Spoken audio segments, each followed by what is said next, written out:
കർത്താവിൻ്റെ അതിപരിശുദ്ധമായ നാമത്തിന് മഹത്വം. വന്നു ചേർന്ന എല്ലാവർക്കും, പ്രത്യേകിച്ച് പുതുതായിട്ട് ജോയിൻ ചെയ്തവരുണ്ട്, എല്ലാവർക്കുമായിട്ട് ഞാൻ എൻ്റെ കർത്താവിനെ നന്ദിയോടെ സ്തുതിക്കുന്നു. കഴിഞ്ഞ ആഴ്ചയിൽ നമ്മൾ ഏറ്റവും കൂടുതൽ ശ്രദ്ധ കൊടുത്തതായിരിക്കുന്ന ഒരു വിഷയം സ്വർഗത്തിൽ നമുക്ക് വേണ്ടി സംഗ്രഹിച്ചിരിക്കുന്ന പ്രത്യാശ എന്താണ് എന്നുള്ളതിനാണ് കൂടുതൽ നമ്മൾ ഊന്നൽ കൊടുത്ത് സംസാരിച്ചത്. ഓർക്കുക, നമുക്ക് ഇന്ന് പഠിക്കാനുള്ളത് 9-ാമത്തെ കൊലോസ്യ ലേഖനം 1-ാം അധ്യായത്തിന്റെ 9-ാമത്തെ വാക്യം മുതലുള്ളായിരിക്കുന്ന വേദഭാഗമാണ് നമുക്ക് പഠിക്കാനുള്ളത്. ഒരുപക്ഷെ ഇന്ന് ഞാൻ പറയുന്ന വേദഭാഗം നിങ്ങൾക്ക് അത്രത്തോളം ഇൻട്രസ്റ്റിംഗ് ആയിരിക്കും എന്ന് എനിക്ക് തോന്നുന്നില്ല. എന്നാൽ തുടർന്ന് ഇന്ന് കുറച്ച് ഭാഗവും ബാക്കി അടുത്ത ഭാഗവും നിങ്ങൾക്ക് വളരെയേറെ ഇൻട്രസ്റ്റ് ഉണ്ടാക്കുന്നതായിരിക്കുന്ന വിഷയമാണെന്ന് ഞാൻ മുഖവരിയായിട്ട് നിങ്ങളോട് പറയട്ടെ. കാരണം കർത്താവായ യേശുക്രിസ്തുവിൻ്റെ നിത്യ അസ്തിത്വം, അതായത് ദൈവം, നമ്മുടെ കർത്താവായ യേശുക്രിസ്തു ആരായിരുന്നു എന്നുള്ളത് പല വേദഭാഗങ്ങളിലൂടെ ഈ ആഴ്ചയിൽ അല്പവും ബാക്കി അടുത്ത ആഴ്ചയുമായിട്ട് പറയാമെന്നാണ് ഞാൻ ആഗ്രഹിക്കുന്നത്. അത് വളരെ ഇൻട്രസ്റ്റിംഗ് ആണ് പഠിക്കാൻ. കാരണം ഇന്ന് ലോകത്തിലുള്ളായിരിക്കുന്ന ക്രിസ്തു വിഭാഗക്കാർക്ക് അല്ലെങ്കിൽ ക്രിസ്തീയ വിശ്വാസികൾക്ക് പലർക്കും പലതും അറിയാമെങ്കിലും പലതും അറിഞ്ഞുകൂടാ എന്നും കൂടെ ഞാൻ പറയട്ടെ. അത് പഠിക്കുമ്പോൾ നമ്മുടെ കർത്താവായ യേശു ക്രിസ്തു കഴിഞ്ഞ നിത്യതയിൽ എന്തായിരുന്നു, എങ്ങനെയായിരുന്നു എന്നുള്ളായിരിക്കുന്ന വിഷയം പഠിക്കുമ്പോൾ വളരെയേറെ നമ്മൾക്ക് പ്രത്യാശ ഉളവാക്കുന്ന കാര്യമാണ്. എന്നാൽ ഇന്ന് നമ്മൾ പഠിക്കുന്ന വേദഭാഗത്തിന്റെ ആദ്യ ഭാഗങ്ങൾ കൊലോസിയിലെ വിശ്വാസികൾക്ക് വേണ്ടിയുള്ളതായിരിക്കുന്ന പൗലോസിന്റെ ഒരു പ്രാർത്ഥനയാണ്. അപ്പോൾ അതുകൊണ്ടാണ് ഞാൻ പറഞ്ഞത്, കൊലോസിയിലെ വിശ്വാസികൾക്ക് വേണ്ടിയുള്ള പൗലോസിന്റെ പ്രാർത്ഥനാ വിഷയങ്ങൾ ഞാൻ പങ്കുവയ്ക്കുമ്പോൾ അത്ര വലിയ ഇൻട്രസ്റ്റ് ഉണ്ടാകുകയില്ല. വിഷയം അനുസരിച്ചാണല്ലോ നമ്മുടെ താല്പര്യം വർദ്ധിക്കുന്നത്. അതുകൊണ്ടാണ് ഞാൻ അങ്ങനെ പറഞ്ഞത്. എന്നാൽ ദൈവവചനത്തിലെ എല്ലാ ഭാഗങ്ങളും എല്ലാം നമുക്ക് വളരെ ശ്രദ്ധയോടെ പഠിക്കേണ്ടുന്ന വിഷയമുണ്ട് എന്നുകൂടെ ഞാൻ നിങ്ങളെ ഓർമ്മപ്പെടുത്തിക്കൊള്ളട്ടെ. അപ്പോൾ ഞാൻ 9-ാമത്തെ കൊലോസ്യ ലേഖനം 1-ാം അധ്യായം 9-ാമത്തെ വാക്യത്തിലേക്ക് അധികം മുഖവുര കൂടാതെ ഞാൻ കടന്നു വരട്ടെ. നമുക്ക് ആ വേദഭാഗം നമുക്കൊന്ന് വായിക്കാം. ബൗപാസ്ട്രോ ആരെങ്കിലും നല്ല റേഞ്ചുള്ള ആരെങ്കിലും 9 മുതൽ അതിൻ്റെ 14-ാമത്തെ വാക്യം വരെ, 14-ാമത്തെ അല്ലെങ്കിൽ 15-ാമത്തെ വാക്യം വരെ ഒന്ന് വായിച്ചാൽ നന്നായിരിക്കും. 9 മുതൽ 15 വരെ.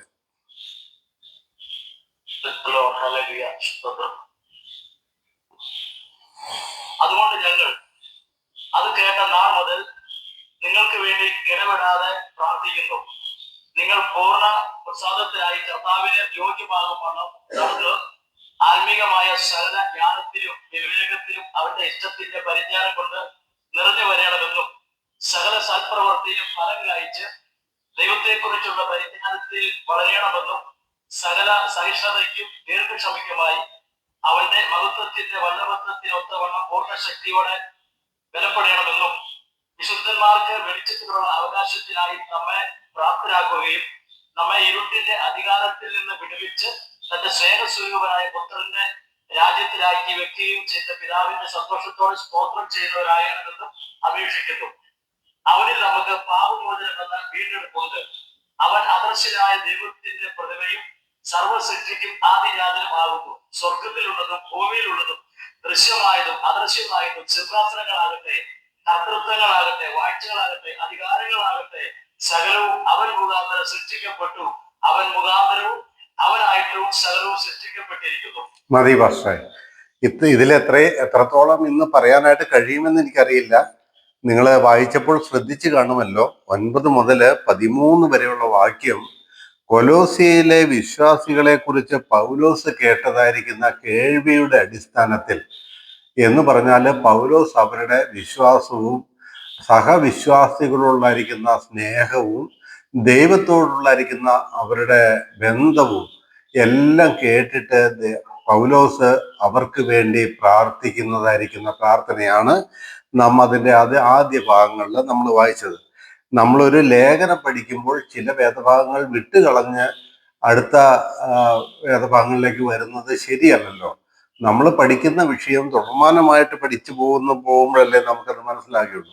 അതുകൊണ്ട് തന്നെ പൗലോസിന്റെ പ്രാർത്ഥന എന്തൊക്കെയാണ്, കൊലോസിയിലെ വിശ്വാസികൾക്ക് വേണ്ടിയുള്ള പൗലോസിന്റെ പ്രാർത്ഥന എന്തൊക്കെയാണ് എന്ന് നമുക്ക് ഒന്നാമതായിട്ട് ചിന്തിക്കാം. ഓക്കെ, പൗലോസ് അവിടെ പറയുന്നത് 4 കാര്യങ്ങളാണ് പ്രാർത്ഥനയിൽ അവർക്ക് വേണ്ടി പ്രാർത്ഥിക്കുന്നത്. പൗലോസ് കൊലോസിയിലെ വിശ്വാസികൾക്ക് വേണ്ടി 4 കാര്യങ്ങളാണ് പ്രാർത്ഥിക്കുന്നത് എന്ന് പറഞ്ഞ് നമ്മൾ കാണുന്നു. ഒന്നാമത്തത് എന്താണെന്നറിയാമോ? നിങ്ങൾ നിറഞ്ഞു വരണം. ഒന്നാമത് പറയുന്നത് നിങ്ങൾ നിറഞ്ഞു വരണം. നോക്കിക്കേ 10-ാം വാക്യം, നിങ്ങൾ പൂർണ്ണ പ്രസാദത്തിനായി കർത്താവിന് യോഗ്യമാവണ്ണം നടന്ന് ആത്മീകമായ സകല ജ്ഞാനത്തിലും വിവേകത്തിലും അവന്റെ ഇഷ്ടത്തിന്റെ പരിജ്ഞാനം കൊണ്ട് നിറഞ്ഞു വരയണം എന്നും. അപ്പൊ ഒന്നാമത്തെ വിഷയം, പ്രാർത്ഥനാ വിഷയമായിട്ട് പൗലോസ് പറയുന്നത്, കർത്താവിന്റെ ഇഷ്ടം നിങ്ങളെക്കുറിച്ച് എന്താണോ, കർത്താവിന് യോഗ്യമാവണ്ണം എങ്ങനെയാണോ നടക്കുന്നത്, ആത്മീയമായിരിക്കുന്ന ജ്ഞാനവും വിവേകവും പ്രാപിച്ച് ദൈവത്തിന്റെ ഇഷ്ടം മനസ്സിലാക്കി ആ പരിജ്ഞാനം കൊണ്ട് നിങ്ങൾ എല്ലാവരും നിറഞ്ഞു വരണം എന്നാണ് ഒന്നാമതായിട്ട് പ്രാർത്ഥിക്കുന്നത് എന്ന് നമുക്ക് കാണാനായിട്ട് പറ്റും. രണ്ടാമത്തെ പൗലോസിന്റെ പ്രാർത്ഥനാ വിഷയം എന്ന് പറയുന്നത് നിങ്ങൾ വളരണം എന്നുള്ളതാണ്. നിങ്ങൾ വളരണം. അതിന്റെ 10-ാം വാക്യം തന്നെ താഴേക്ക് വായിക്കുന്നത്, പരിജ്ഞാനം കൊണ്ട് നിറഞ്ഞു വരണം എന്നും സകല സൽപ്രവൃത്തിയിലും ഫലം കായ്ച്ച് ദൈവത്തെക്കുറിച്ചുള്ള പരിജ്ഞാനത്തിൽ വളരണം. ഒന്ന് നിറഞ്ഞു വരണം എന്നാണെങ്കിൽ രണ്ടാമതായിട്ട് പറയുന്നത് നിങ്ങൾ വളരണം എന്നാണ്. മൂന്നാമതായിട്ട് പറയുന്നത് എന്താണെന്നറിയാമോ?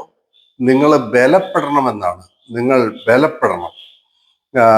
നോക്കിയേ, താഴേക്ക് വായിക്കുമ്പോൾ സകല സഹിഷ്ണുതയ്ക്കും ദീർഘക്ഷമയ്ക്കുമായി അവന്റെ മഹത്വത്തിന്റെ വല്ലഭത്തിന് ഒത്തവണ്ണം പൂർണ്ണ ശക്തിയോടെ ബലപ്പെടേണ്ടതിനും വിശുദ്ധന്മാർക്ക് വെളിച്ചമുള്ള അവകാശനായി നമ്മെ പ്രാപ്തരാക്കിയ ദൈവം. അല്ല, അതിന്റെ 10-ാം വാക്യത്തിൽ തന്നെ ഈ 3 കാര്യങ്ങൾ പറയുന്നുണ്ട്. നോക്കണേ, സകല സൽപ്രവൃത്തിയിൽ ഫലം കായ്ച്ച് ദൈവത്തെക്കുറിച്ചുള്ള പരിജ്ഞാനത്തിൽ വളരണം. രണ്ടാമത്തത് വളരണം.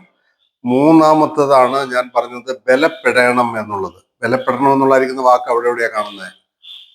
മഹത്വത്തിന്റെ വല്ലഭത്തിന് ഒത്തവണ്ണം പൂർണ്ണ ശക്തിയോടെ ബലപ്പെടണം. ഇതാണ് പൗലോസിന്റെ മറ്റൊരു പ്രാർത്ഥന. 11-ാം വാക്യം, സകല സഹിഷ്ണുതയ്ക്കും ദീർഘക്ഷമയ്ക്കുമായി അവന്റെ മഹത്വത്തിന്റെ വല്ലഭത്തിന് ഒത്തവണ്ണം പൂർണ്ണ ശക്തിയോടെ ബലപ്പെടണം. നാലാമതായിട്ട് പൗലോസിന്റെ പ്രാർത്ഥനയിൽ അവരെ ഉൾക്കൊള്ളിച്ചിരിക്കുന്ന കാര്യം എന്നറിയോ? വിശുദ്ധന്മാർക്ക് വെളിച്ചത്തിലുള്ള അവകാശത്തിനായി നമ്മെ പ്രാപ്തരാക്കുകയും നമ്മെ ഇരുട്ടിന്റെ അധികാരത്തിൽ നിന്ന് വിടുവിച്ച തന്റെ സ്നേഹസ്വരൂപനായ പുത്രന്റെ രാജ്യത്തിലാക്കി വെക്കുകയും ചെയ്ത പിതാവിനെ സന്തോഷത്തോടെ സ്തോത്രം ചെയ്യുന്നവരാകണം എന്നും അപേക്ഷിക്കുന്നു. അപ്പൊ സാധാരണയായിട്ട് നമ്മൾ മനസ്സിലാക്കേണ്ട ഒരു കാര്യം, ദൈവമക്കൾക്ക് വേണ്ടി നമ്മൾക്ക് ഓരോരുത്തർക്കും പ്രാർത്ഥിക്കാനുള്ളതായിരിക്കുന്ന കടപ്പാടുണ്ട്, അല്ലെ? അപ്പൊ നമ്മൾ എന്തിനു വേണ്ടിയിട്ടാണ് പ്രാർത്ഥിക്കുന്നത്? സാധാരണഗതിയില് അവരുടെ ഭൗതിക ആവശ്യങ്ങള്, അവരുടെ സാമ്പത്തിക ബുദ്ധിമുട്ട്, അവരുടെ മക്കളുടെ കാര്യങ്ങള്, അവരുടെ രോഗാവസ്ഥകള്, അവരുടെ ജീവിതത്തിന് ആവശ്യമായിരിക്കുന്ന ദൈവിക കൃപ ലഭിക്കേണ്ടതിനൊക്കെ വേണ്ടി നമ്മൾ പ്രാർത്ഥിക്കുന്നുണ്ട്. തീർച്ചയായിട്ടും നമ്മൾ അതിനെല്ലാം വേണ്ടി പ്രാർത്ഥിക്കണേ. അതാണ് നമ്മുടെ പ്രാർത്ഥന ആവശ്യങ്ങൾ എന്നറിയാം.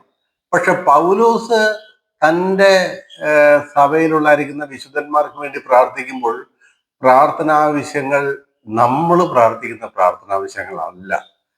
അതെന്താ ഒരു വ്യത്യാസം? പൗലോസിന്റെ പ്രാർത്ഥനയും നമ്മുടെ പ്രാർത്ഥനയും തമ്മിൽ എന്താ ഇത്ര വ്യത്യാസം? പൗലോസിന്റെ പ്രാർത്ഥനയില് സകല ജ്ഞാനത്തിലും പരിജ്ഞാനത്തിലും വളരണം എന്നുള്ളതാണ് പൗലോസിന്റെ പ്രാർത്ഥന വിഷയം.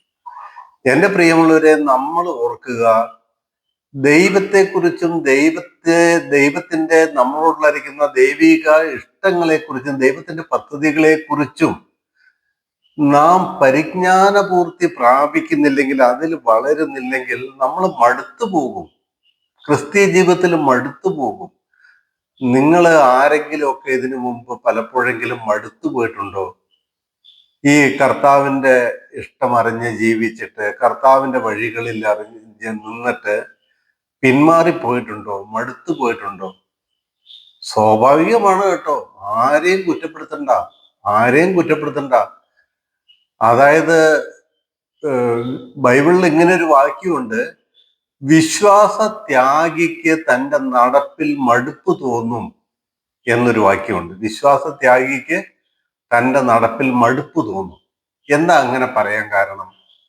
അങ്ങനെ പറയാനുള്ള കാരണം, നമ്മള് ദൈവത്തെക്കുറിച്ചും ദൈവിക പദ്ധതികളെക്കുറിച്ചും നമ്മളെക്കുറിച്ചുള്ള ദൈവേഷ്ടത്തെക്കുറിച്ചും ദൈവത്തെക്കുറിച്ചുള്ളായിരിക്കുന്ന അറിവിൽ ജ്ഞാനവും പരിജ്ഞാനവും പ്രാപിച്ചില്ലെങ്കിൽ വിശ്വാസ ജീവിതത്തിൽ മടുത്തു പോകും.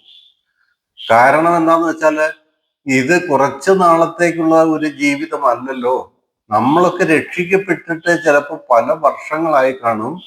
ഇനിയും കർത്താവ് വരാൻ താമസിച്ചാൽ എത്ര കാലം കൂടെ ഈ ഭൂമിയിൽ ജീവിക്കുമെന്ന് നമുക്ക് അറിഞ്ഞുകൂടാ. അപ്പോൾ ഒരു സുദീർഘമായ കാലഘട്ടമാണ് നമ്മുടെ മുമ്പില് ഈ ഭൂമിയിൽ ജീവിച്ച് ദൈവത്തിന് മുമ്പാകെ നമ്മളുടെ വിശ്വസ്തത തെളിയിക്കേണ്ടിയിരിക്കുന്നത്.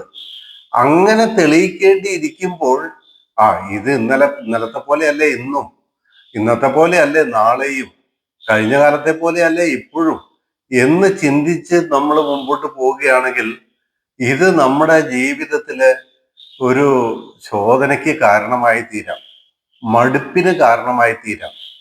അപ്പൊ നമുക്ക് ക്രിസ്തീയ ജീവിതത്തില് മടുപ്പില്ലാതെ ഇരിക്കണമെങ്കിൽ ആത്മീയമായിരിക്കുന്ന ജ്ഞാനവും പരിജ്ഞാനവും നമ്മൾ നേടണം. ഞാൻ നിങ്ങളോട് ഒരു കാര്യം പറയട്ടെ, നിങ്ങൾ ഓരോ ദിവസവും ദൈവവചനത്തിന്റെ പുതിയ പുതിയ പുതിയ വിഷയങ്ങൾ പഠിക്കാൻ മനസ്സ് വെച്ച് നോക്കിയേ, നമ്മൾ മടുത്തു പോകില്ല. ഞാൻ ഉറപ്പ് തരുന്നു. അതെന്തുകൊണ്ടാണ് ഞാൻ അങ്ങനെ പറയുന്നതെന്ന് ചോദിച്ചാൽ, 35 വർഷമായി ഞാനും ഈ കർത്താവിനെ അറിഞ്ഞിട്ട്. എന്നാൽ ഈ 35 വർഷത്തിനിടയിൽ പലപ്പോഴും പിന്മാറ്റത്തിന്റെ സ്വഭാവം എന്നിൽ വന്നിട്ടുണ്ട്. ഞാൻ പെർഫെക്റ്റ് ആയിരുന്നു എന്ന് പറഞ്ഞ് നിങ്ങളെ കബളിപ്പിച്ചുകൊണ്ട് എനിക്ക് ലാഭമൊന്നുമില്ലല്ലോ. കർത്താവ് എന്നെ അറിയുന്നു, എൻ്റെ മനസ്സറിയുന്നു. അപ്പൊ ഞാൻ നിങ്ങളോട് പറയട്ടെ, എന്തുകൊണ്ട് നമ്മൾ പലപ്പോഴും മടുത്തു പോകുന്നു? നമുക്ക് പുതുതായിട്ടൊന്നും ദൈവത്തെക്കുറിച്ച് ഗ്രഹിക്കാനില്ല, അറിയാനില്ല. ഞാൻ എന്തൊക്കെയോ തികഞ്ഞു, ഞാൻ പ്രാപ്തനായി എന്നുള്ളതായിരിക്കുന്ന ഒരു വിശ്വാസം വെച്ച് പുലർത്തുകയാണോ? പ്രിയമുള്ളവരെ, നമ്മുടെ ക്രിസ്തീയ ജീവിതത്തിൽ മടുത്തു പോകും. അപ്പൊ ഞാൻ അതുകൊണ്ട് നിങ്ങളോട് പറയട്ടെ, ദൈവത്തിന്റെ സകല ആത്മീയമായിരിക്കുന്ന ജ്ഞാനത്തിലും പരിജ്ഞാനത്തിലും ഓരോ ദിവസവും വളരുക. അതിനെന്താ വഴി? എന്താ? അതിനൊരു വഴി വേണമല്ലോ.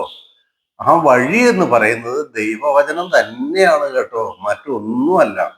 നമ്മുടെ ദീർഘനേരത്തെ പ്രാർത്ഥനയും ഉപവാസവും ഒന്നും അല്ല. ദൈവവചനത്തെ പുതിയത് എനിക്ക് പഠിക്കണം എന്നുള്ളതായിരിക്കുന്ന ഒരു ആഗ്രഹം വെച്ചുകൊണ്ട് ദൈവവചനത്തെ സമീപിച്ചു നോക്കിയേ, മടുത്തു പോകില്ല. ഞാൻ ഇപ്പം പഠിച്ചുകൊണ്ടിരിക്കുന്ന ഒരു കാര്യമാണ് എന്നും പുതിയ പുതിയ പുതിയ വിഷയങ്ങൾ പഠിക്കുക. ദൈവവചനത്തിൽ ധാരാളം പഠിക്കാനുണ്ട്. എന്ന് പറഞ്ഞാല് പ്രത്യേകിച്ച് പൗലോസിന്റെ ലേഖനങ്ങൾ എൻ്റെ പൊന്നെ, പഠിച്ചാലും തീരില്ല. ഞാൻ ഇങ്ങനെ ഓർക്കാറുണ്ട്, പലപ്പോഴും പറയാറുമുണ്ട്. ഞാൻ എവിടെയെങ്കിലുമൊക്കെ ക്ലാസ് എടുക്കുമ്പോൾ ഞാൻ പറയാറുണ്ട്, ഇന്ന് സാധാരണ സഭകളിൽ അല്ലെങ്കിൽ നമ്മൾ കാണുന്ന പെന്തക്കോസ്ത് ബ്രദറൻ മറ്റു കൂട്ടായ്മകളിലൊക്കെ ചെല്ലുമ്പോൾ കാണാൻ കഴിയുന്നത്, അവർക്കെല്ലാം ഞായറാഴ്ചകളിൽ പ്രസംഗിക്കാനുള്ള വിഷയം എന്തെന്നറിയാമോ? പഴയ നിയമത്തിലെ കുറെ കഥാപുരുഷന്മാരുണ്ട്. ഈ പഴയ നിയമത്തിലെ കഥാപുരുഷന്മാരെ എടുത്തങ്ങ് വെച്ച് കാച്ചും. ഇത് അവർക്ക് പറയാനുള്ളത്.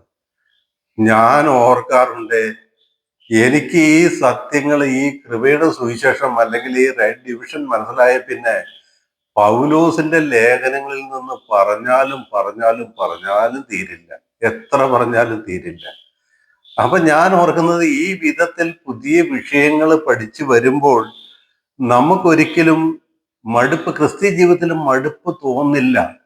അപ്പൊ ഞാൻ എൻ്റെ സഹോദരി സഹോദരന്മാരുടെ സ്നേഹത്തോട് ഓർപ്പിക്കട്ടെ, നിങ്ങളെല്ലാം പഠിച്ചു വെച്ചു എന്നോ തികഞ്ഞു എന്നോ ചിന്തിക്കരുത്. മരണം വരെ പഠിച്ചാലും തീരാത്തതാണ് ദൈവത്തിന്റെ വചനം. അപ്പൊ അതുകൊണ്ട് പുതിയത് പഠിക്കാനായിട്ട് ശ്രമിക്കുക.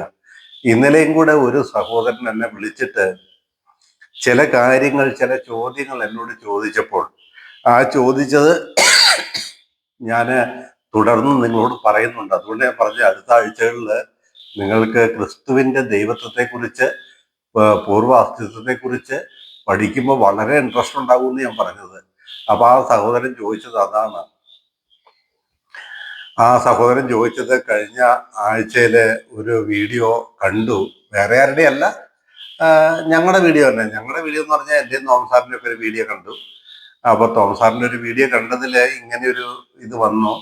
12 അപ്പോസ്തലന്മാർക്ക് യേശു ക്രിസ്തു പരിപൂർണ ദൈവമായിരുന്നു എന്ന് അറിയില്ലായിരുന്നു എന്ന് തോമസാറ് കഴിഞ്ഞ വീഡിയോയിൽ 47-ാം മിനിറ്റിൽ പറഞ്ഞല്ലോ. അതിനെക്കുറിച്ചൊന്ന് വിശദീകരിച്ച് തരാമോ എന്തോ ബ്രദർ എന്ന് ചോദിച്ചെന്നോട്. അപ്പൊ ഞാൻ അതിനെക്കുറിച്ചൊന്ന് വിശദീകരിച്ച് ഏകദേശം അരമണിക്കൂറോളം വിശദീകരിച്ച് കഴിഞ്ഞപ്പോൾ എനിക്ക് തന്നെ അത്ഭുതമായിട്ട് തോന്നി. എൻ്റെ ദൈവമേ, നിന്റെ ദൈവത്വത്തെക്കുറിച്ച് അറിയുന്നത്, യേശുക്രിസ്തു ദൈവമായിരുന്നു എന്നുള്ളത് അറിയുന്നത് എന്തൊരു വലിയ പരിജ്ഞാനമാണെന്ന് ഞാൻ ഓർത്തുപോയി. പൗലോസ് ഇവിടെ കൊലോസിയിലെ വിശ്വാസികൾക്ക് വേണ്ടി പ്രാർത്ഥിക്കുന്ന ഒന്നാമത്തെ പ്രാർത്ഥന അത് തന്നെയാണ്. നിങ്ങൾ പൂർണ്ണ പ്രസാദത്തിനായി കർത്താവിനെ യോഗ്യമാവണ്ണം നടന്ന് ആത്മീയമായ സകല ജ്ഞാനത്തിലും വിവേകത്തിലും അവന്റെ ഇഷ്ടത്തിന്റെ പരിജ്ഞാനം കൊണ്ട് നിറഞ്ഞു വരേണം എന്നുള്ളതാ പ്രാർത്ഥന. ഞാനത് തുടർന്ന് കർത്താവിന്റെ ദൈവത്തെക്കുറിച്ച് പറയുമ്പോൾ നിങ്ങൾക്ക് കൂടുതൽ ഇൻട്രസ്റ്റ് ആവും. അപ്പം പരിജ്ഞാനമില്ല എങ്കിൽ ദൈവത്തിന്റെ ജനത്തിന് പിടിച്ചു നിൽക്കാൻ പറ്റില്ല. പഴയ നിയമത്തിലൊരു വാക്യം വായിക്കുന്നുണ്ടല്ലോ, വാക്യം ഞാൻ എടുക്കുന്നില്ല. പരിജ്ഞാനമില്ലാകിയാൽ എൻ്റെ ജനം നശിച്ചു പോകുന്നു എന്നൊരു വാക്യമുണ്ട് പഴയ നിയമത്തില്. പരിജ്ഞാനമില്ലാകിയാൽ എൻ്റെ ജനം നശിച്ചു പോകുന്നു. എൻ്റെ പ്രിയപ്പെട്ടവരെ, എനിക്ക് പറയാനുള്ളത്, ദൈവത്തിന്റെ സത്യവചനത്തിൽ നിന്ന് ദൈവത്തെക്കുറിച്ചുള്ള പരിജ്ഞാനം നേടണം. ദൈവത്തെക്കുറിച്ച്, യേശു ക്രിസ്തുവിനെ കുറിച്ചുള്ള പരിജ്ഞാനം നേടണം. അപ്പൊ ഞാനിപ്പോ പറഞ്ഞത് ഞാൻ അറിഞ്ഞു എന്നോ എനിക്ക് എന്തെങ്കിലുമൊക്കെ അറിയാമെന്നോ ധരിച്ചാൽ നമ്മളെല്ലാവരും, ഞാനടക്കം മണ്ടന്മാരാ. ഓരോ ദിവസവും പുതിയ പുതിയ അറിവുകൾ ദൈവത്തെക്കുറിച്ച് കിട്ടിക്കൊണ്ടിരിക്കുമ്പോൾ എന്തൊരു അത്ഭുതമാണെന്ന് നമുക്ക് തോന്നിപ്പോകും. അതുകൊണ്ട് ദൈവത്തെക്കുറിച്ചുള്ളതായിരിക്കുന്ന പരിജ്ഞാനത്തിൽ നിറഞ്ഞു വരണം. ഇത് പൗലോസ് കൊലോസിനെ കുറിച്ച് മാത്രമല്ല പ്രാർത്ഥിക്കുന്നത്. എഫേസ്യർക്ക് വേണ്ടി പ്രാർത്ഥിക്കുമ്പോഴും ഇതേ പ്രാർത്ഥന പ്രാർത്ഥിക്കുന്നുണ്ട്. എഫേസ്യ ലേഖനത്തിന്റെ 1-ാം അധ്യായത്തിൽ നിന്ന് ഒരു വേദഭാഗം ഞാൻ വായിക്കാൻ ആഗ്രഹിക്കുന്നു. ഇതേ പ്രാർത്ഥന എഫേസ്യർക്ക് വേണ്ടി പ്രാർത്ഥിക്കുന്നുണ്ട്. 1-ാം അധ്യായത്തിന്റെ 15 മുതൽ 17 വരെയുള്ള വാക്യം.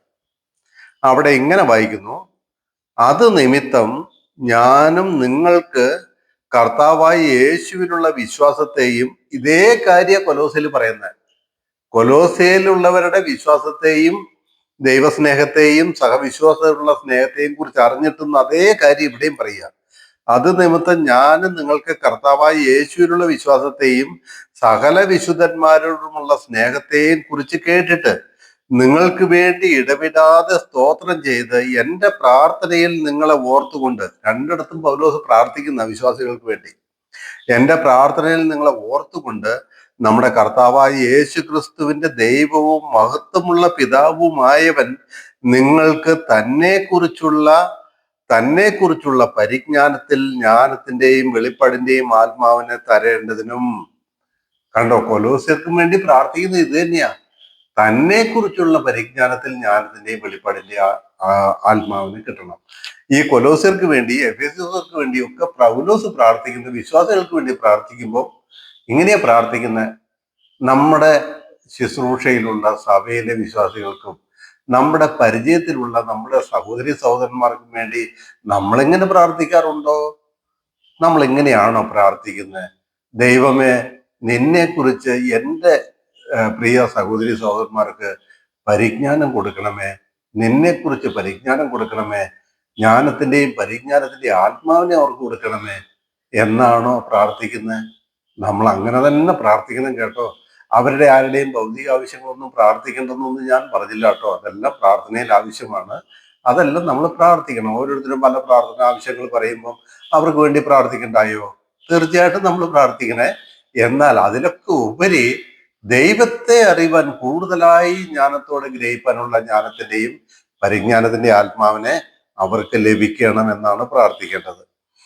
രണ്ടാമത്തെ കാര്യം പ്രാർത്ഥനയിൽ പൗലോസ് ആവശ്യപ്പെടുന്നത് അവർ വളരണം. എന്തിൽ വളരണം? അവരെന്തിലാ വളരേണ്ടത്? സകല സൽപ്രവൃത്തിയിലും അവർ വളരണം. അതല്ലേ കൊലോസ്യലേഖനത്തിൽ വായിച്ചത്? നോക്കിയേ, ഇഷ്ടത്തിൽ പരിജ്ഞാനം കൊണ്ട് നിറഞ്ഞു വരണമെന്നും സകല സൽപ്രവൃത്തിയിലും ഫലം കായ്ച്ച് ദൈവത്തെക്കുറിച്ചുള്ള പരിജ്ഞാനത്തിൽ വളരണം. സകല സൽപ്രവൃത്തിയിലും ഫലം കായ്ച്ച്. ഇന്ന് സാധാരണ നമുക്കറിയാമല്ലോ, നമ്മൾ ആരും രക്ഷിക്കപ്പെട്ടത് സൽപ്രവൃത്തികൾ കൊണ്ടല്ല. നമുക്ക് ആർക്കും, ഒരു മനുഷ്യനും രക്ഷപ്പെടാൻ ഒരു സൽപ്രവൃത്തിയും വേണ്ടെന്നേ, ഒന്നും വേണ്ട. ദൈവം നമുക്ക് സൗജന്യമായിട്ടാ രക്ഷ, ആത്മരക്ഷ തരുന്നത്. ഓക്കെ, ദൈവം സൗജന്യമായിട്ട് ആത്മരക്ഷ തരുമ്പോൾ തന്നെ ദൈവം എന്തിനാ നമ്മളെ ഭൂമിയിൽ നിർത്തിയേക്കുന്നത്? നമ്മൾ രക്ഷിക്കപ്പെട്ടപ്പോ തന്നെ നമുക്ക് സ്വർഗം ഉറപ്പല്ലേ? ഗ്യാരണ്ടി 100% നമുക്ക് സ്വർഗം ഉറപ്പാ. എന്നാ പിന്നെ അന്നേ നമ്മളെ ഈ ഭൂമിയിൽ നിന്ന് അങ്ങ് മാറ്റിക്കൂടായിരുന്നോ? മാറ്റില്ല. അതെന്തിനാ പിന്നെ എന്നെ ഭൂമിയിൽ വെച്ചേക്കുന്നത്? എന്നെയും നിങ്ങളെയും ഭൂമിയിൽ വെച്ചിരിക്കുന്നത് എന്തിനാണെന്നറിയാമോ? കർത്താവിന് യോഗ്യമായിരിക്കുന്ന സൽപ്രവൃത്തികൾ ചെയ്യാനാ. അപ്പൊ സൽപ്രവൃത്തികൾ ചെയ്യുന്ന രക്ഷയ്ക്ക് വേണ്ടിയിട്ടാണോ? അല്ലേ അല്ല കേട്ടോ. നമ്മളാരും സൽപ്രവൃത്തികൾ ചെയ്യുന്ന രക്ഷയ്ക്ക് വേണ്ടിയിട്ടല്ല. നമ്മൾ സൽപ്രവൃത്തികൾ ചെയ്യുന്നത് നാം വീണ്ടെടുക്കപ്പെട്ട ദൈവജനം ആയതുകൊണ്ടാണ്, ദൈവത്തിന്റെ മക്കളായതുകൊണ്ടാണ്. അപ്പൊ ഈ സൽപ്രവൃത്തിയിൽ അവർ വളരണം എന്നുള്ളത് പൗലോസിന്റെ വളരെ വലിയ ആഗ്രഹമാണ്. അതിനും കൊലോസ്യ ലേഖനത്തിൽ നമ്മൾ വായിച്ചത്, അല്ല, എഫേസ്യ ലേഖനത്തിൽ നമ്മൾ വായിക്കുന്ന ഒരു വാക്യം ഞാൻ നിങ്ങളോട് വായിക്കട്ടെ. 2-ാം അധ്യായത്തിന്റെ 10-ാം വാക്യം. എഫേസ്യ ലേഖനം 2-ാം അധ്യായം 10-ാം വാക്യം. നാം അവന്റെ കൈപ്പിണിയായി സൽപ്രവൃത്തികൾക്കായിട്ട് ക്രിസ്തു യേശുവിൽ സൃഷ്ടിക്കപ്പെട്ടവരാകുന്നു. നാം ചെയ്തു പോരേണ്ടതിന് ദൈവം അവ മുന്നൊരുക്കിയിരിക്കുന്നു. എന്താ ദൈവം മുന്നൊരുക്കിയെ? നമ്മൾ ഓരോരുത്തരും ചെയ്യാനുള്ള സൽപ്രവൃത്തി ഇവിടെ ഒരുക്കി വെച്ചിട്ടുണ്ടെന്ന്. നിങ്ങളുടെ മുമ്പിലുണ്ടോ? നിങ്ങൾ കാണുന്നുണ്ടോ? നിങ്ങളുടെ മുമ്പിൽ സൽപ്രവൃത്തികൾ ചെയ്യാനുള്ളത് ദൈവം നിങ്ങൾക്ക് വേണ്ടി ഒരുക്കി വെച്ചിട്ടുണ്ട്, എനിക്ക് വേണ്ടിയും ഒരുക്കി വെച്ചിട്ടുണ്ട്. അതെന്ത് സൽപ്രവൃത്തിയാ? പല വിധത്തിലുണ്ടെന്നേ, പല വിധത്തിലുണ്ട്. അത് വിശ്വാസികൾക്ക് മാത്രം എന്തെങ്കിലും ഉപകാരം ചെയ്യുന്നതല്ല. നമ്മുടെ ചുറ്റുമുള്ളായിരിക്കുന്ന മനുഷ്യരെ സ്നേഹിക്കാനും അവർക്ക് ആപത്തോ പ്രയാസമോ രോഗമോ വിഷമമോ വന്നാൽ അവരെ സഹായിക്കാനും, സാമ്പത്തികമായിട്ടാകട്ടെ ആരോഗ്യപരമായിട്ടാകട്ടെ സമയം ചെലവഴിച്ചിട്ടാകട്ടെ, ഏത് വിധത്തിലായാലും നമുക്ക് ചുറ്റുമുള്ളവരെ സഹായിക്കാനുള്ളതായിരിക്കുന്ന സൽപ്രവൃത്തികൾ ദൈവം നമുക്ക് വേണ്ടി ഒരുക്കി വെച്ചിട്ടുണ്ട്. എന്ത് സൽപ്രവൃത്തി ചെയ്യേണ്ടി വന്നാലും ഞാന് സൽപ്രവൃത്തി ചെയ്യാനൊന്നുമില്ല എന്ന് പറഞ്ഞ് നിങ്ങൾ പിന്മാറുകയാണോ? പിന്മാറുകയാണെങ്കിൽ എന്താ നമുക്ക് നഷ്ടം വരുന്നത്? എന്താ ഛേദം വരുന്നത്? പൗലോസ് കൊരിന്ത്യലേഖനത്തിൽ പറയുന്നില്ലേ, നാം ചെയ്തത് നല്ലതാകിലും തീയതാകിലും നാം ഓരോരുത്തരും അതിന് തക്കവണ്ണം പ്രാപിക്കേണ്ടതിന് ദൈവത്തിന്റെ ന്യായാസനത്തിന് മുമ്പിൽ വെളിപ്പെടേണ്ടതാവുന്നു. നല്ലതാകിലും തീയതാകിലും തക്കവണ്ണം പ്രാപിക്കും. അവിടെ ന്യായാസനം എന്ന് പറഞ്ഞത് ശിക്ഷാവിധിയുടെ ന്യായാസനം അല്ല കേട്ടോ. അങ്ങനെ വിചാരിച്ചേക്കല്ലേ. ശിക്ഷാവിധി അല്ല നമുക്കുള്ളത്, പ്രതിഫലങ്ങളാ. ആ ബേമ എന്ന് പറയുന്ന കോർട്ടിന് മുമ്പിൽ നമ്മൾ ചെല്ലണം. ബേമ എന്നുള്ളതായിരിക്കുന്ന കോർട്ട് ശിക്ഷ വിധിക്കാനുള്ള കോർട്ടല്ല. നമ്മൾ ആരും നല്ലതാകിലും തീയതാകിലും ചെയ്താൽ തീയത് ചെയ്തവന് ശിക്ഷയും നല്ലത് ചെയ്തവന് നന്മയും കിട്ടാൻ വേണ്ടിയിട്ടല്ല അവിടെ ചെല്ലുന്നത്. തീയതിന് പ്രതിഫല നഷ്ടമുണ്ടാകും, തെറ്റായത് ചെയ്തതിന് പ്രതിഫല നഷ്ടം. എന്നാൽ സൽപ്രവൃത്തികൾ ചെയ്തതായിരിക്കുന്ന ഓരോരുത്തർക്കും അതിന് തക്കവണ്ണം ഗ്രേഡ് കിട്ടും, പ്രതിഫലം കിട്ടും. അതിന് തക്കവണ്ണം സ്വർഗത്തിലെ നമ്മുടെ തേജസ്സിന്റെ വർധനവുണ്ടാകും, കിരീടങ്ങളുണ്ടാകും, നമുക്ക് മഹത്വം വർദ്ധിക്കും.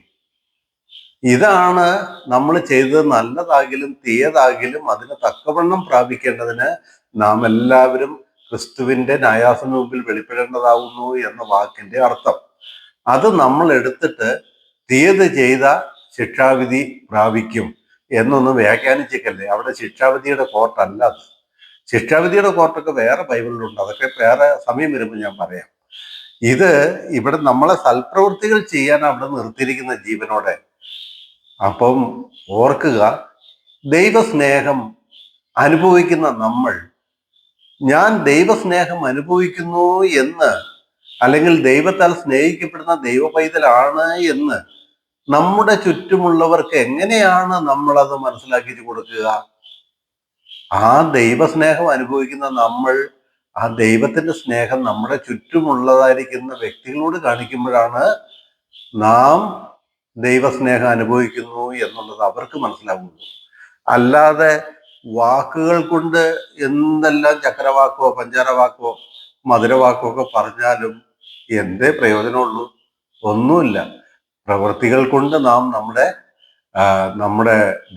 നമ്മളോടുണ്ടായിരിക്കുന്ന ദൈവത്തിന്റെ സ്നേഹത്തെ മറ്റുള്ളവരുടെ മുമ്പിൽ പ്രതിഫലിപ്പിക്കേണ്ടവരാണ് എന്നുള്ളത് മനസ്സിലാക്കുക. അപ്പോൾ പൗലോസ് കൊലോസിയിലെ വിശ്വാസികൾക്ക് വേണ്ടി രണ്ടാമത് പ്രാർത്ഥിക്കുന്നത് സകല പ്രവൃത്തിയിലും വളരണമെന്നാണ്. വളരണം, ഓരോ ദിവസവും വളരണം എന്നുള്ളതാണ് പൗലോസ് അവർക്ക് വേണ്ടി പ്രാർത്ഥിക്കുന്നത്. മൂന്നാമത്തെ പൗലോസിന്റെ പ്രാർത്ഥന സഹിഷ്ണുതയിലും ദീർഘക്ഷമയിലും ബലപ്പെടണം എന്നുള്ളതാണ്. സഹിഷ്ണുതയിലും ദീർഘക്ഷമയിലും ബലപ്പെടണം എന്നുള്ളതാണ്.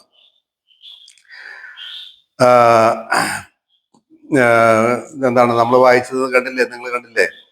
ആത്മീയമായ സകല ജ്ഞാനത്തിലും വിവേകത്തിലും അവന്റെ ഇഷ്ടത്തിന്റെ പരിജ്ഞാനം കൊണ്ട് നിറഞ്ഞു വരണം എന്നും സകല സൽപ്രവൃത്തിയിലും ഫലം കായ്ച്ച് ദൈവത്തെക്കുറിച്ചുള്ള പരിജ്ഞാനത്തിൽ വളരണമെന്നും സകല സഹിഷ്ണുതയ്ക്കും ദീർഘക്ഷമയ്ക്കുമായി അവന്റെ മഹത്വത്തിന്റെ വല്ലഭത്തിന് ഒത്തവണ്ണം പൂർണ്ണ ശക്തിയോടെ ബലപ്പെടണം. അതിലാണ് നമ്മൾ ബലം ധരിക്കേണ്ടത്. ഏതിലാ ബലം ധരിക്കേണ്ടത്? കായികമായിട്ട് അല്ലെങ്കിൽ ആത്മീയമായിട്ട് ഏതിലാ ബലപ്പെടേണ്ടത്? സഹിഷ്ണുതയിലും ദീർഘക്ഷമയിലുമാണ് ബലം ധരിക്കേണ്ടത്. എൻ്റെ പ്രിയമുള്ളവരെ, സഹിഷ്ണുതയിലും ദീർഘക്ഷമയിലും ബലം ധരിക്കുന്നില്ലെങ്കിൽ നമ്മൾ പരാജയപ്പെട്ടു, ആത്മീയ ജീവിതം പരാജയപ്പെട്ടു. എങ്ങനെയാ സഹിഷ്ണുതയിലും ദീർഘക്ഷമയിലും ബലം വർദ്ധിക്കുന്നില്ലെങ്കിൽ നമ്മൾ എങ്ങനെയാ പരാജയപ്പെട്ടു പോകുന്നത്? ഒന്ന് ചിന്തിച്ചു നോക്കിക്കേ. നിങ്ങളോട് ഒരുത്തൻ അനാവശ്യ വാക്ക് പറയുകയാണ്. അത് ചിലപ്പം മക്കളായിരിക്കാം, ഭാര്യയായിരിക്കാം, ഭർത്താവായിരിക്കാം, അപ്പനായിരിക്കാം, അമ്മയായിരിക്കാം, അയൽക്കാരായിരിക്കാം. അനാവശ്യ വാക്ക് പറഞ്ഞ് നിങ്ങളെ എതിരിടുമ്പോൾ തക്കവണ്ണം പ്രതികരിച്ചാൽ നമ്മള് ദൈവത്തിൽ ബലപ്പെട്ടിട്ടുണ്ടോ? ദൈവത്തിന്റെ മഹത്വത്തിനൊത്തോളം ബലപ്പെട്ടിട്ടുണ്ടോ? ബലപ്പെട്ടിട്ടില്ല. നമ്മള് പലതും കണ്ടില്ല കേട്ടില്ലെന്ന് നടിക്കണം. നമ്മുടെ ചുറ്റും നടക്കുന്ന അല്ലെങ്കിൽ ചുറ്റും നമ്മുടെ നേരെ ഉണ്ടായിരിക്കുന്ന ആക്രമണങ്ങളെ കണ്ടില്ല കേട്ടില്ലെന്ന് നടിക്കുമ്പോഴല്ലേ നാം ദൈവത്തിന്റെ മഹത്വത്തിനൊത്തവണ്ണം ബലപ്പെടുന്നത്. ഫിലിപ്പിയ ലേഖനത്തിൽ അതിനെക്കുറിച്ചൊരു വാക്യം പറയുന്നുണ്ടല്ലോ. ഫിലിപ്പിയ ലേഖനം 2-ാം അധ്യായത്തിന്റെ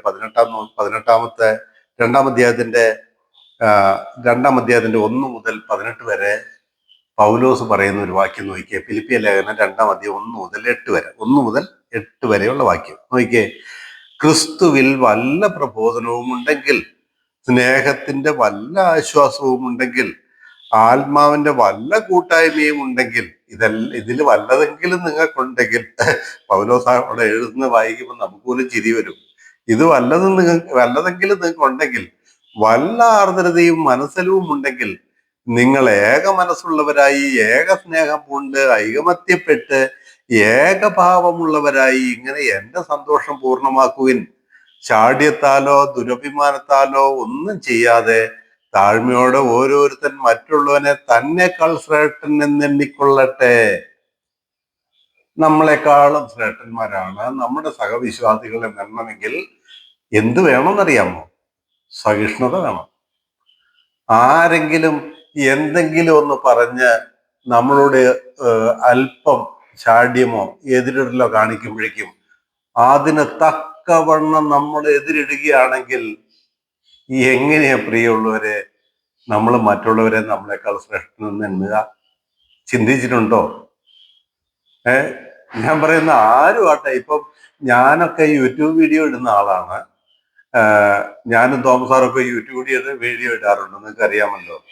ഞങ്ങൾക്ക് വരുന്ന കമന്റുകൾക്ക് തക്കവണ്ണം ഞങ്ങൾ പ്രതികരിക്കാൻ നിന്നാല് ആ മനുഷ്യന്മാര് പിന്നെ ഞങ്ങളുടെ വീഡിയോ കാണുമോ? ഇയാള് ഭ്രാന്തനാന്ന് പറയില്ലേ? അപ്പൊ ഞങ്ങൾക്ക് വരുന്ന കമന്റുകളൊക്കെ ഞങ്ങള് ചിരിച്ചോണ്ടൊക്കെ വിഴുങ്ങിക്കളയുക. ചിലതൊക്കെ വെറുതെ ആക്ഷേപ കമന്റുകളൊക്കെ വരുന്നത് നിങ്ങൾ വായിച്ചിട്ടുണ്ടോന്ന് അറിയില്ല. ആക്ഷേപിച്ചുകൊണ്ട് കമന്റ് വരും, അപ്പോഴും ഞങ്ങൾ ചിരിക്കും. അല്ലെങ്കിൽ പിന്നെ എങ്ങനെയാ മറ്റുള്ളവരെ നമുക്ക് നേടാൻ കഴിയുന്നത്? നേടാൻ കഴിയുകയില്ല.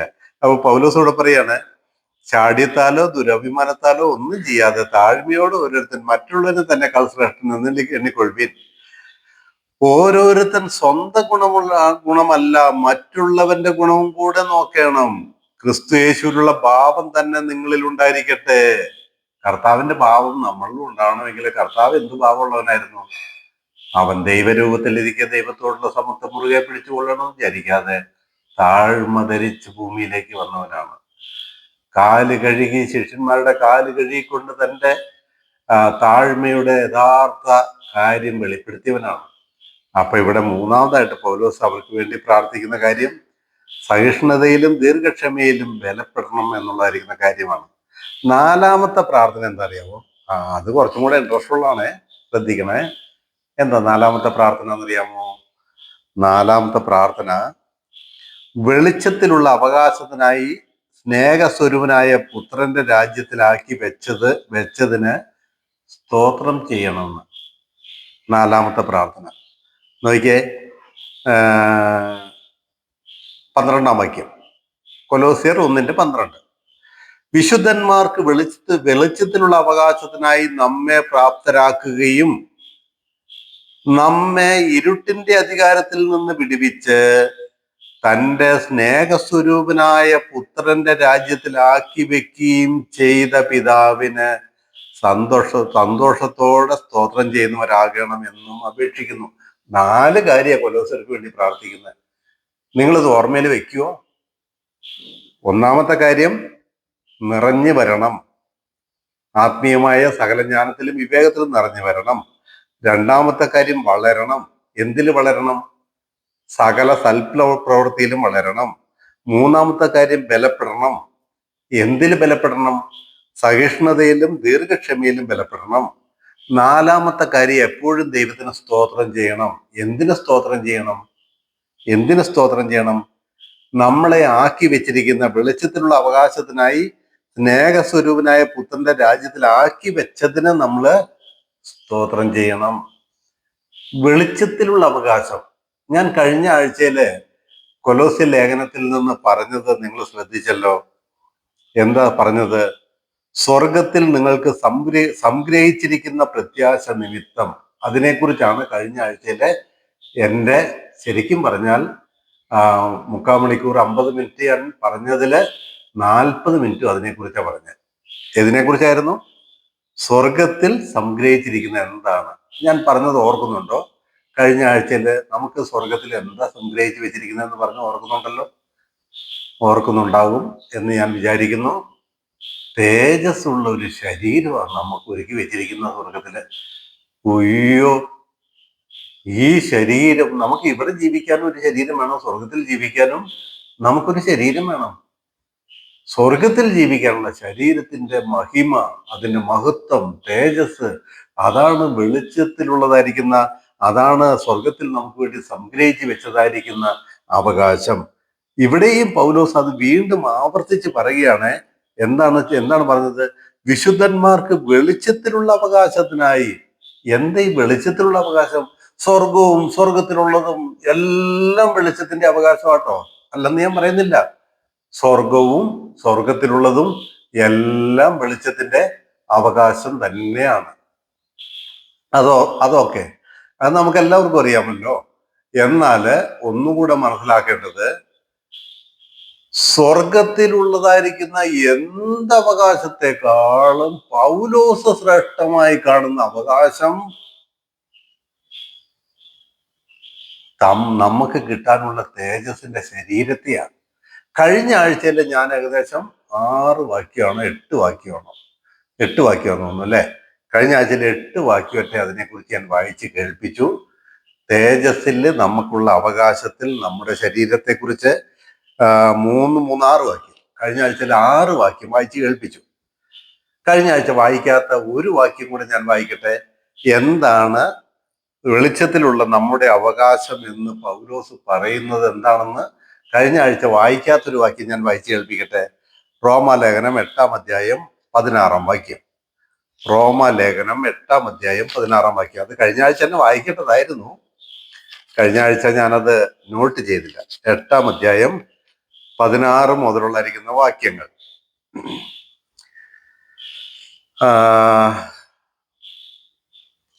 റോമാലേഖനം 8-ാം അധ്യായം 16 മുതലുള്ളായിരിക്കുന്ന വാക്യങ്ങൾ. നാം ദൈവത്തിന്റെ മക്കൾ എന്ന് ആത്മാവ് താനും നമ്മുടെ ആത്മാവോട് കൂടെ സാക്ഷ്യം പറയുന്നു.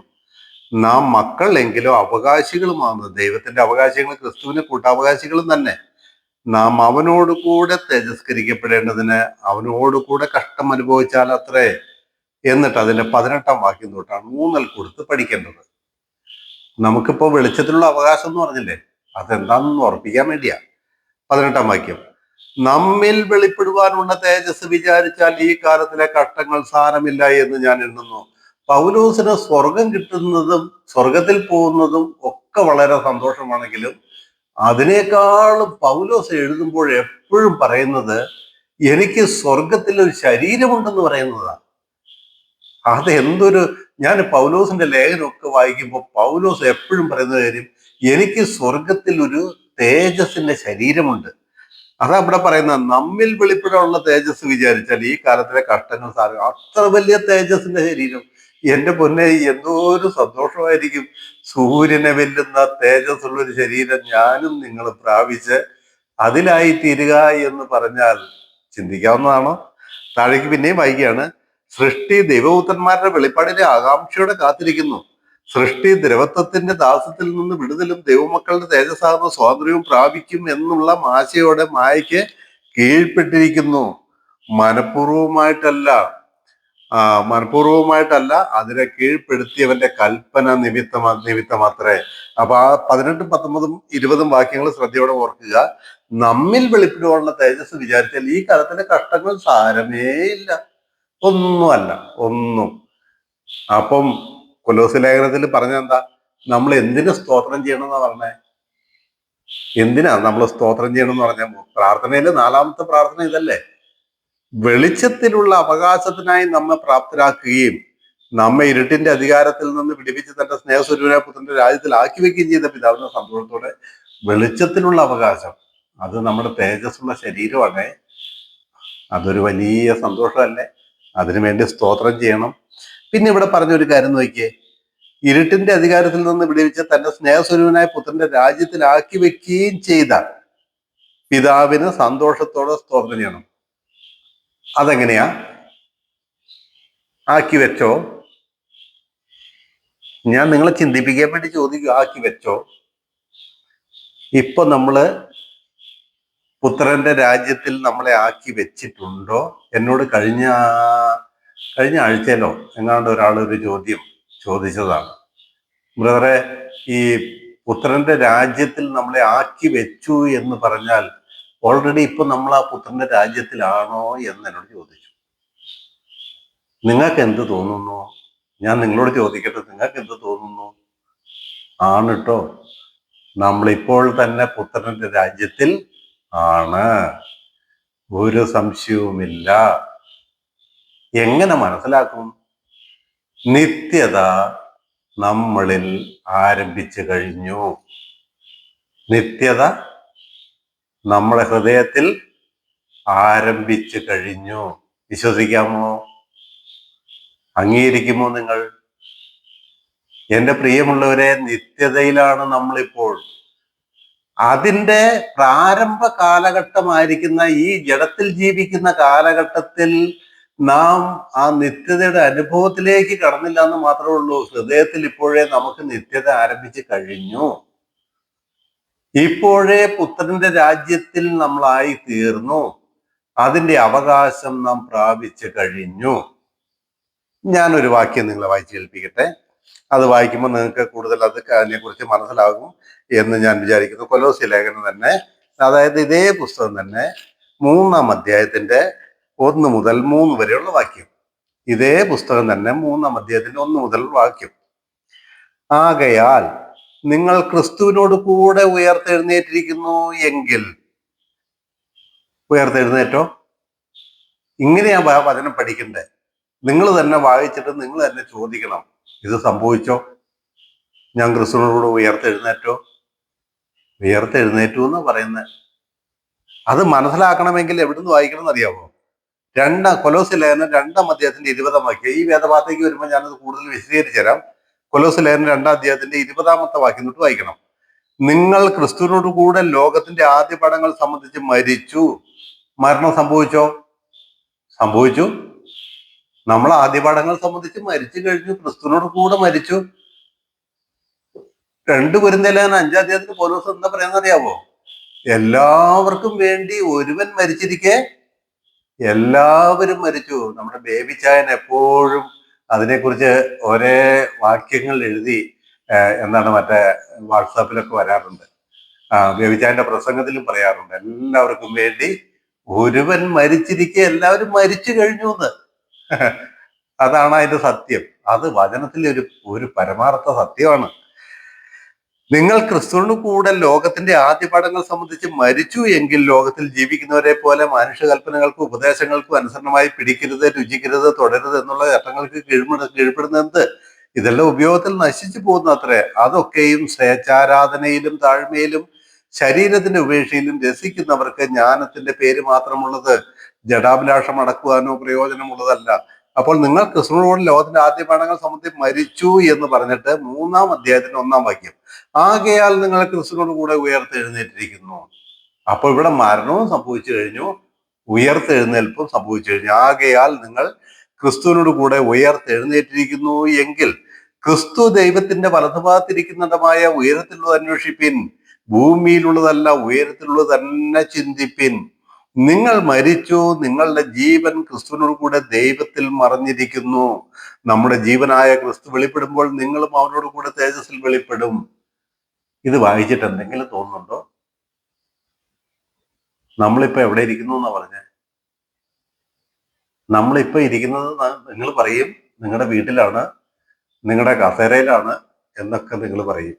പൗലോസിനോട് ചോദിച്ചാൽ പൗലോസ് എന്ത് പറയുന്നറിയാമോ? നിങ്ങളിപ്പോൾ ക്രിസ്തുവിനോട് കൂടെ ദൈവത്തിൽ മറഞ്ഞിരിക്കുന്നു എന്ന് പറയും. പൗലോസിന്റെ ഉത്തരവാദ, നിങ്ങൾ മരിച്ചിട്ട് ഉയർത്തെഴുന്നേറ്റിട്ട് നിങ്ങളുടെ ജീവൻ ക്രിസ്തുവിനോട് കൂടെ ദൈവത്തിൽ മറഞ്ഞിരിക്കുന്നു. പൗലോസിന്റെ ഉത്തരവാദമാണ്. അപ്പൊ നിത്യത നമ്മൾ ആരംഭിച്ചില്ലേ? ഇനി ആ നിത്യത വെളിപ്പെടുന്നത് എപ്പോഴാ? നമ്മുടെ ജീവനായ ക്രിസ്തു വെളിപ്പെടുമ്പോൾ നിങ്ങളും അവനോട് കൂടെ തേജസ്സിൽ വെളിപ്പെടും. അന്നാണ് അറിയുന്നത്, ഞാൻ മരിച്ച് അടക്കപ്പെട്ട് ഉയർത്തെഴുന്നേറ്റ് ക്രിസ്തുവിലായിരുന്നുവല്ലോ, എന്റെ പരിപൂർണ അവസ്ഥ ഇപ്പോഴാണല്ലോ എനിക്ക് മനസ്സിലായത് എന്ന് അന്നാണ് നമുക്ക് മനസ്സിലാകുക. അപ്പോ ഇപ്പോഴേ നമ്മളിൽ ദൈവം തന്നെ നിത്യത ആരംഭിച്ചു കഴിഞ്ഞു. നാം നിത്യതയിലാണ്, നാം ദൈവത്തോടു കൂടിയാണ്, ക്രിസ്തു നമ്മളിൽ വസിക്കുകയാണ്, നമ്മുടെ ജീവൻ ക്രിസ്തുവിൽ ദൈവത്തിൽ മറഞ്ഞിരിക്കുകയാണ്. ഇതൊരു പരമമായിരിക്കുന്ന സത്യമാണ്. വെറുതെ ആലങ്കാരിക വാക്കുകളൊന്നും അല്ലാട്ടോ, വായിച്ച് രസിക്കാനുള്ള വാക്കുകളൊന്നും അല്ല. പരമമായ സത്യമെന്ന് ഞാൻ ഉറപ്പിച്ചു പറയുന്നു. നിത്യത നമ്മളിൽ ഇപ്പോൾ ആരംഭിച്ചു.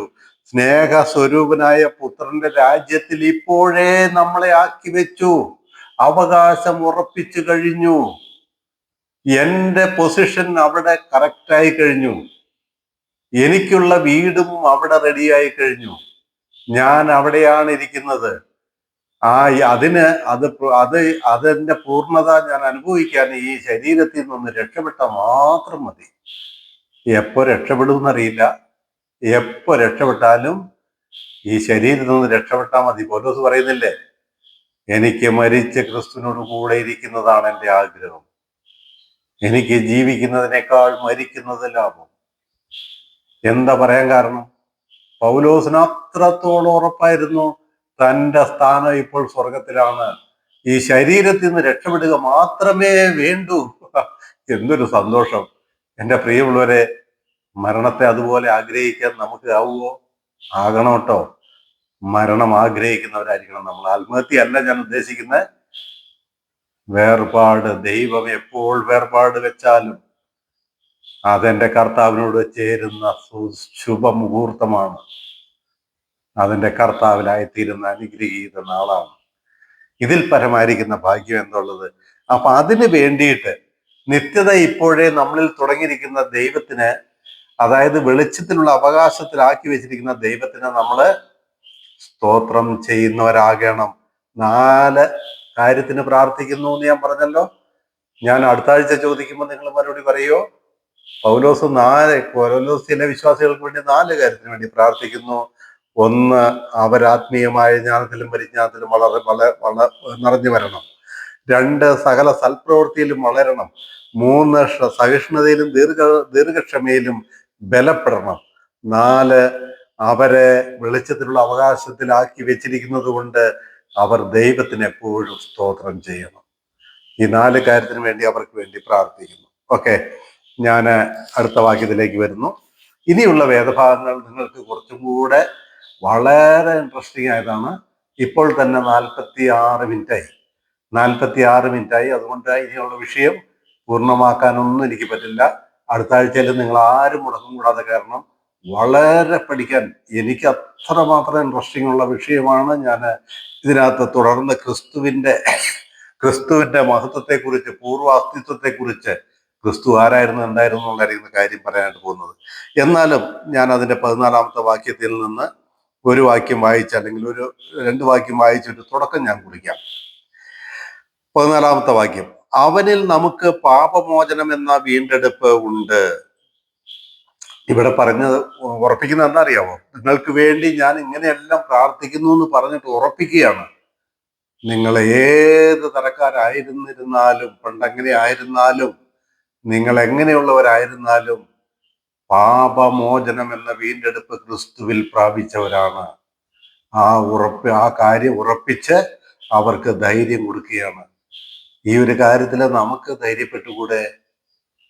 എൻ്റെ പ്രിയമുള്ളവരെ, നിങ്ങൾ 1,00,000 പാപം നിങ്ങളുടെ ജീവിതകാലത്ത് ചെയ്തു എന്നിരിക്കട്ടെ, അതിലൊരു പാപം പോലും ക്രിസ്തുവിനാൽ മോചിക്കപ്പെടാൻ പറ്റാത്തതായിരിക്കുന്ന പാപം ഇല്ല തന്നെ. ഓർക്കുക, ഞാൻ ഓർക്കുന്നു, ഞാൻ പാലക്കാട് താമസിച്ചുകൊണ്ടിരുന്ന സമയത്ത്, ഞാൻ പേരൊന്നും പറയുന്നില്ല, എൻ്റെ കൂടെ ദൈവത്തെ ആരാധിച്ചിരുന്ന ഒരു അങ്കിളുണ്ട്. അങ്കിൾ എന്ന് വിളിക്കാൻ പ്രായമുള്ള ഒരാളാണ്. അങ്കിളുണ്ട്. ആ അങ്കിള് രക്ഷിക്കപ്പെട്ടത് പാലക്കാട്. ആ അങ്കിള് രക്ഷിക്കപ്പെട്ടത് ജയിലിൽ വെച്ചാണ്. ജയിലിൽ പോയി സുവിശേഷം പറഞ്ഞപ്പോൾ ആ സുവിശേഷം കേട്ട് രക്ഷിക്കപ്പെട്ട വ്യക്തിയാണ്. ആ വ്യക്തി പണ്ട് നക്സലേറ്റ് ആയിരുന്നു.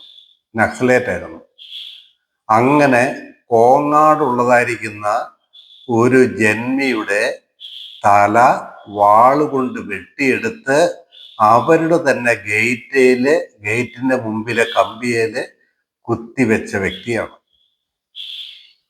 എനിക്ക് അദ്ദേഹത്തെ വ്യക്തിപരമായിട്ട് അറിയാം. ഞാനും അദ്ദേഹവും ഒരുമിച്ച് ആരാധന കൂടിയിട്ടുണ്ട് പാലക്കാട്. കോങ്ങാട് എന്ന് പറയുന്ന പാലക്കാടുണ്ടായിരിക്കുന്ന ഒരു സ്ഥലമാണ്. അവിടുത്തെ ഒരു ജന്മിയുടെ തല വെട്ടിയെടുത്ത് ഗേറ്റിൽ കുത്തിവെച്ച ഒരു വ്യക്തിയാണ് അദ്ദേഹം. ജയിലിലായിരുന്നു. ജയിലിൽ വെച്ച് രക്ഷിക്കപ്പെട്ടു.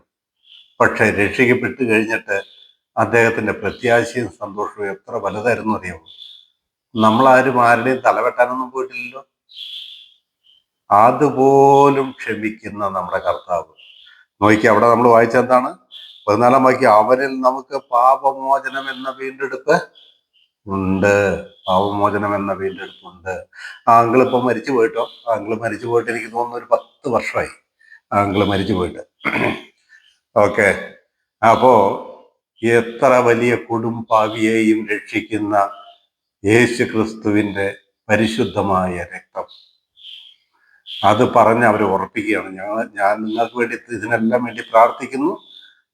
നിങ്ങളുടെ പാപങ്ങൾ എത്രമാത്രം വലുതാണെങ്കിലും അതെല്ലാത്തിൽ നിന്നും ക്രിസ്തു യേശുവിന്റെ രക്തം നിങ്ങളെ മോചിപ്പിക്കുന്നു എന്ന് ഉറപ്പ് കൊടുക്കുന്നു. ഓക്കെ, ഇനി അടുത്ത വാക്യം, ക്രിസ്തു ആരാണ്?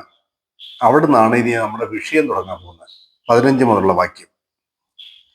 അവൻ, അതായത് ആ ക്രിസ്തുവിന്റെ രക്തമാണ് നമ്മുടെ സകല പാവവും പോക്കി നമ്മളെ മോചിപ്പിച്ചെന്ന് പറഞ്ഞിട്ട് അവൻ എന്ന് തുടങ്ങുകയാണ്. അവൻ, അതൊരു പ്രത്യേക ആ, ഓ, വേദഭാഗമാണ്. അവൻ അദൃശ്യനായ ദൈവത്തിന്റെ പ്രതിമയും സർവസൃഷ്ടിക്കും ആദിജാതനമാകുന്നു. സ്വർഗത്തിലുള്ളതും ഭൂമിയിലുള്ളതും ദൃശ്യമായതും അദൃശ്യമായതും, സിംഹാസനങ്ങളാകട്ടെ, കർത്തൃത്വങ്ങളാകട്ടെ, വാഴ്ചകളാകട്ടെ, അധികാരങ്ങളാകട്ടെ, സകലവും അവൻ മുഖാന്തരം സൃഷ്ടിക്കപ്പെട്ടു. അവൻ മുഖാന്തരവും അവനായിട്ടും സകലവും സൃഷ്ടിക്കപ്പെട്ടിരിക്കുന്നു.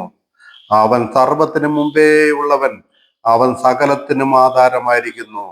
അവൻ സഭ എന്ന ശരീരത്തിന്റെ തലയുമാകുന്നു. സകലത്തിനും താൻ മുമ്പനാകടൻ. അവൻ ആരംഭവും മരിച്ചവരുടെ ഇടയിൽ നിന്ന് ആദ്യനായി എഴുന്നേറ്റവനും ആകുന്നു. ക്രിസ്തു ആരാണ്? ഇവിടുന്ന് നമ്മളൊരു പഠനം തുടങ്ങുകയാണ്.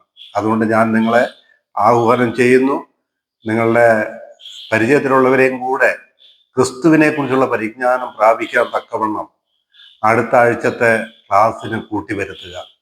ഇതൊരു അതിശയകരമായിരിക്കുന്ന പഠനമാണ്. ഞാൻ പഠിപ്പിക്കുന്നതുകൊണ്ടല്ലാട്ടെ പറയുന്നത്. ഈ പഠനം, ഈ വിഷയം ഒരു അതിശയകരമായ വിഷയമാണ്. എനിക്ക് അതിനെക്കുറിച്ച് കുറച്ച് കാര്യങ്ങളൊന്നും പറയണമെന്നുണ്ട്. എന്നാൽ 50 മിനിറ്റ് കഴിഞ്ഞതുകൊണ്ട് ഞാൻ അതിലേക്ക് കടക്കുന്നില്ല. തിമോത്തിയോസിന്റെ ലേഖനത്തിൽ 3-ാം അധ്യായത്തിന്റെ 16-ാം വാക്യത്തിൽ പറയുന്ന കാര്യം നിങ്ങൾക്കറിയാമോ? 1 തിമോത്തിയോസ് 3:16 പറയുന്ന കാര്യം നിങ്ങൾക്കറിയാമോ? ഞാൻ അവിടെ നിന്ന് അത് തുടങ്ങാം അടുത്ത ആഴ്ചയിൽ. ക്രിസ്തുവിനെ കുറിച്ചുള്ളായിരിക്കുന്ന കാര്യങ്ങൾ ഞാൻ അവിടെ നിന്ന് പറയാനായിട്ട് ആരംഭിക്കുകയാണ്. എന്നാൽ ഞാനൊന്ന് വായിച്ചു പോകാം. 1 തിമോത്തിയോസ് 3:16 വാക്യം. അത് ഇങ്ങനെയാണ് നമ്മൾ വായിക്കുന്നത്. 14 മുതൽ ഞാൻ വായിക്കാം. 14 മുതൽ, 1 തിമോത്തിയോസ് 3:14 മുതൽ. ഞാൻ വേഗത്തിൽ നിന്റെ അടുക്കൽ വരും എന്നാശിക്കുന്നു. താമസിച്ചു പോയാലോ സത്യത്തിന്റെ തൂണും അടിസ്ഥാനവുമായി ജീവനുള്ള ദൈവത്തിന്റെ സഭയാവുന്ന ദൈവാലയത്തിൽ നടക്കേണ്ടത് എങ്ങനെയെന്ന് നീ അറിയേണ്ടതിന് ഇത് എഴുതുന്നു.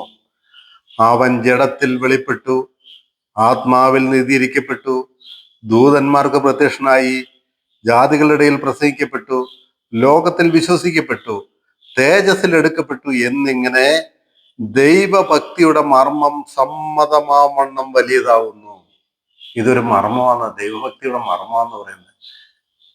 അപ്പൊ ഇതെന്താ പൗലോസ് തിമോത്തിയോസിനെ ഇത്ര അടിച്ചേൽപ്പിച്ച് ഈ കാര്യം പറയുന്നത്? ഇവിടെ ഇത്രയും കാര്യങ്ങൾ പറയുന്നത് എന്താ അറിയാമോ? ഞാൻ അടുത്ത ആഴ്ച വിശദീകരിക്കാം. അവൻ ജഡത്തിൽ വെളിപ്പെട്ടു എന്നൊക്കെ പറഞ്ഞാൽ ദൈവം മനുഷ്യനായി തീർന്നു എന്നാണ്. നമുക്കിത് കേൾക്കുമ്പോൾ ആശ്ചര്യമില്ല, അതിശയമില്ല. കാരണം ഇതെല്ലാം കേട്ട് തഴമ്പിച്ചു പോയി നമ്മൾ. ദൈവം പ്രപഞ്ചത്തെ, അണ്ടകടാഹത്തെ, ഈ സൂര്യ ചന്ദ്രാദി ഗോള നക്ഷത്രങ്ങളെ, ഈ ഗാലക്സി കൂട്ടങ്ങളെ, ഇത് മുഴുവൻ സൃഷ്ടിച്ചവനായിരിക്കുന്ന ദൈവം ഒരു ബലഹീന മനുഷ്യനായി ജഡത്തിൽ വെളിപ്പെടുക.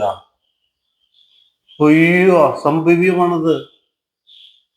അത് ചിന്തിക്കാൻ പറ്റുന്നതല്ല.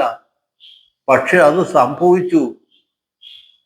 ഈ മർമ്മം ദൈവഭക്തിയുടെ മർമ്മം സമ്മതമാവണ്ണം വലിയത് എന്ന് പറഞ്ഞിട്ട് പറയുകയാണ്. ഞാൻ ആദ്യം തുടക്കത്തിൽ ഒരു കാര്യം പറഞ്ഞില്ലേ, ഇത് 12 അപ്പോസ്തലന്മാർക്ക് അറിയാമായിരുന്നു. ആരംഭ കാലഘട്ടങ്ങളിൽ അറിയില്ലായിരുന്നു. ഞങ്ങൾ 3.5 കൊല്ലം കൂടെ നടന്നത്, കൂടെ സംസാരിച്ചത്, ഞങ്ങളുടെ കൂടെ കിടന്നുറങ്ങിയവൻ, ഞങ്ങളുടെ കൂടെ തിന്നു കുടിച്ചവൻ, ഞങ്ങളുടെ മുമ്പിൽ വീര്യപ്രവർത്തികൾ ചെയ്തവൻ, ഞങ്ങളെ പഠിപ്പിച്ചവൻ, അഖിലാണ്ടത്തിന്റെ സൃഷ്ടാവാണെന്ന 12 അപ്പോസ്തലന്മാർക്ക് ആരംഭകാലങ്ങളിൽ അറിയില്ലായിരുന്നു.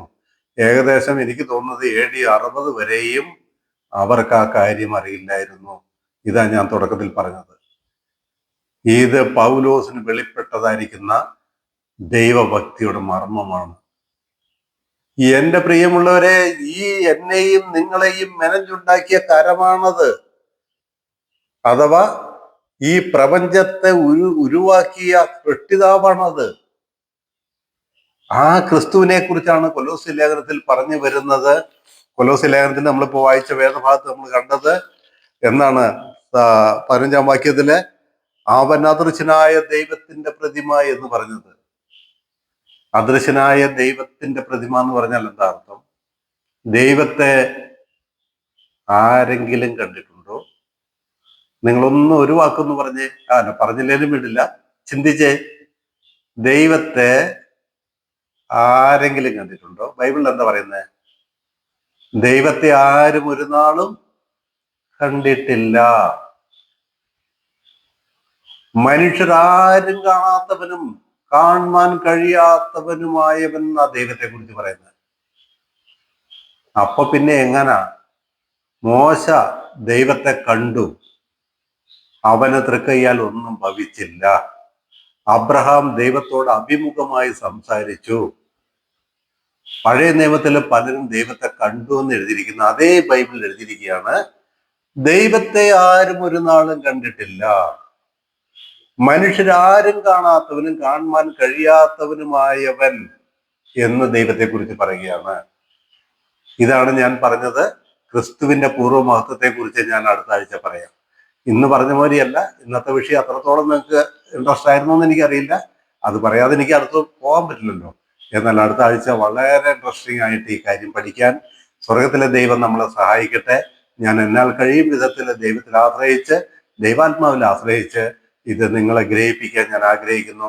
ഞാൻ ഇപ്പോൾ ചോദിച്ച ഈ ചോദ്യങ്ങൾക്കെല്ലാം ഉത്തരം, അതായത് ദൈവത്തെ ആരും ഒരു നാൾ കണ്ടിട്ടില്ല, ഈ കാര്യങ്ങളൊക്കെ, ക്രിസ്തുവിന്റെ മനുഷ്യ അവതാരത്വം, ഈ കാര്യങ്ങളൊക്കെ ഞാൻ അടുത്ത ആഴ്ച കൊലോസ്യ ലേഖനം 1-ാം അധ്യായത്തിന്റെ 15 മുതലുള്ള വാക്യങ്ങളിൽ നിന്ന് ഞാൻ പറയാം. എന്റെ കേൾവിക്കാരെ എവരെയും ദൈവം അനുഗ്രഹിക്കട്ടെ. യേശു കർത്താവിന്റെ നാമം മഹത്വപ്പെടുമാറാകട്ടെ. ആമേൻ, ആമേൻ.